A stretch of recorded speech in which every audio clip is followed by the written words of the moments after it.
This is Lyra. The tiny kitten has been through some big challenges in the last few days.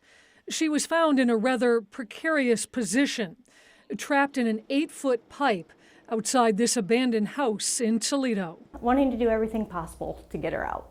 Did not want to leave her. Brooke Duttridge is the founder of Fur Angels Rescue Shelter.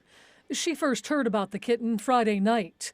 She went to check out the situation, but quickly realized it would take a lot to save this little furball. So she came back the next day armed with a plan and a makeshift catch pole her dad made. Long enough to get down to the bottom of this pipe with a rope attached to it, just to see if we could get her to walk through it, to pull her up, which she was very weak.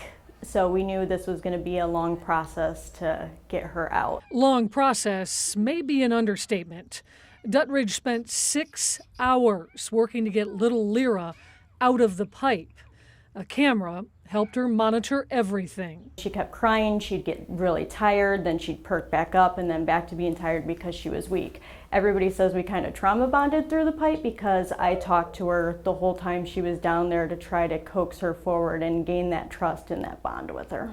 Duttridge says she believes little Lyra knew she was helping her. Every time I walked away from the pipe, because my volunteers kept telling me, you need to get up and walk around, because it got to the point I couldn't feel my legs.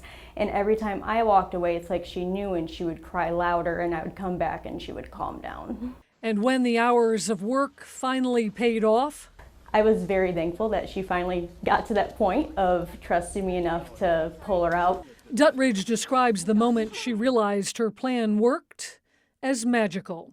I told her, like, we're going to get you better. We're going to do what we can to get you into a better situation than you are now. Lyra has a long road ahead of her, and her prognosis is guarded. She's stable at the moment. Unfortunately, she has a very bad disease called panleukopenia, and it affects their bone marrow. So they have GI issues, sometimes neurologic and respiratory issues. They just don't have the ability to fight the infection, so basically it's a wait and see game. But she has plenty of new friends by her side to help her along the way. I have a feeling if she pulls through this, I think she's going to be a feisty little girl with a lot to say.